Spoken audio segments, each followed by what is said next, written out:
एशियत की बात कर लेते हैं। ऑस्ट्रेलिया ये एशियस 3-1 से जीत चुका है। यानी कि ऑस्ट्रेलिया को अब 2 मैचेस भी जीतने की ज़रूरत नहीं है। वो जीते या ना जीते उससे फ़र्क तो नहीं पड़ता, लेकिन हाँ, वर्ल्ड टेस्ट चैंपियनशिप फाइनल खेलने के लिए ये 2 मैचेस जीतने उनके लिए ज़रूरी थे। लेकिन जो चौथा टेस्ट हुआ है, यानी कि इतना बेहुदा टेस्ट है कि आप ये देख लें कि इस टेस्ट को देखने के बाद ये महसूस हुआ कि प्री प्लान तरीके से ना ऑस्ट्रेलिया ने ये मैच इंग्लैंड के हाथ में दे दिया। अब ज़रा इनके सीरियसनेस चेक करें। नेथन लियोन वो निकाल दिया, एक और कोई बॉलर था उसे भी लीव करा दिया, बीच में से निकाल के बाहर कर दिया। उसके बाद आपने क्या देखा कि ऑस्ट्रेलिया का जो बॉलिंग लाइनअप था वो डगमगा गया। उसके बाद आपने क्या देखा कि बुलैंड जैसा बॉलर ओपनिंग करने आ रहा है ऑस्ट्रेलिया की तरफ से सेकंड इनिंग में। आप देखें सही कि कितना ज़्यादा इंटरेस्ट ऑस्ट्रेलिया दिखा रहा है। ये तो डिसरिस्पेक्ट किया या जो भी किया, लेकिन मुझे जो समझ आई, मुझे पहले ही पता था कि जब बोलैंड आया ओपनिंग करने, मुझे उसी वक्त समझ आ गया था ये मैच हर सूरत में इंग्लैंड के हाथ में जाएगा। और वही आपके सामने आया कि 132 पर ऑस्ट्रेलिया की टीम सेकंड इनिंग में ऑल टीम आउट हो गई। अगर देखा जाए तो पहली इनिंग में 152 ऑस्ट्रेलिया ने मारा था और उसमें 110 इंग्लैंड मारने में कामयाब हुई थी। यानी कि सीधा सीधा 42 रन्स की लीड थी।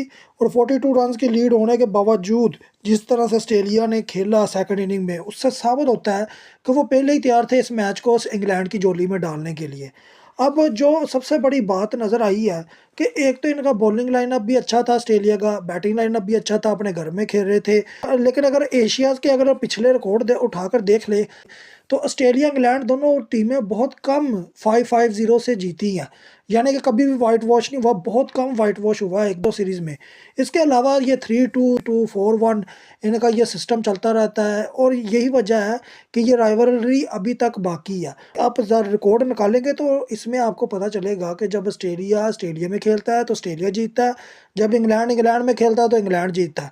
यानी कि अगर ऑपोजिट में देखा जाए, ऑस्ट्रेलिया कभी इंग्लैंड में आकर इतना खास नहीं जीता, ना इंग्लैंड ऑस्ट्रेलिया में जाकर इतना खास जीता।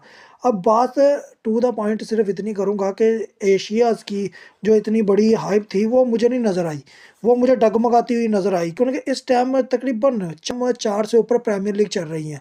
एक तो बिग बैश लीग चल रही है, फिर इधर से बांग्लादेश प्रीमियर लीग चल रही है, फिर आईएलटी चल रही है, फिर साउथ अफ्रीका लीग चल रही है, फिर उसके अलावा बिग बैश लीग चल रही है। तो मुझे नहीं कहीं हाइप नज़र आई एशियाज़ की, या एशियाज़ के लिए इंस्टाग्राम बढ़ते हुए मुझे नज़र आए हों, ऐसा कोई चक्कर नहीं। हाँ, ट्रेविस हेड ने कहीं सेंचुरी लगाई है तो उसके बारे में ज़रूर खबरें छपी हैं। उसके अलावा अगर आप देख लें तो मुझे कोई इतनी हाइप नज़र नहीं आई एशियाज़ की। और यही मैं बात कहना चाह रहा हूँ कि आने वाला टाइम इंडिया वर्सेस पाकिस्तान के मैचेस के बारे में भी यही कहना चाहूँगा कि अब उनकी